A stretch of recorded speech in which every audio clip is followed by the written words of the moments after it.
क'क्राझाराव नमिनेशन होनाया जोंनि पार्टिनिफ्राय मेला दङ शिबसारा दं कन्टेस्टखौथ' आं नुवाखै दा दिनैनि दिनावहाय थानो हागौ सोरबाफोर खिन्थु बिदि कन्टेस्ट जानाय नङा मेडाम मा मावनो गोनां खामानि दं होनना सानो नोंथांमोनहा नुखादों जे जोंनि समस्तियाव बा माबायाव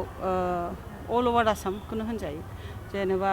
अरुणोदय आसनिफोर खालायगासिनो दङ बेफोर पाब्लिकआ बिराद एप्रिसियेट खालायदों आरो जुब समाजनि थाखाय जे जों आसनि लादों बेफोरखौ एप्रिसियेट खालायदों बेफोरखौ जों कन्टिनिउ खालायगोन आरो बेनि गेजेरजों आरो मा खामानि मावोबा रायजोनि उपकार जायो बा इयं जेनेरेसननि उपकार जायो बेखौ जों मावगोन रायजोखौ सेवा खालायनो आरो जेबो नङा एकदम रोखा नोंथांमोनहाबो नुनो मोनदों बेखौ समर्थन गैयाबाथ' मानसिफ्रा ओरैनो फैया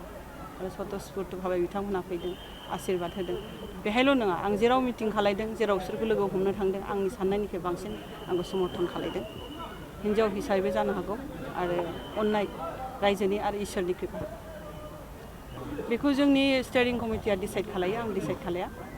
बिसिनि मथे आं सोलियो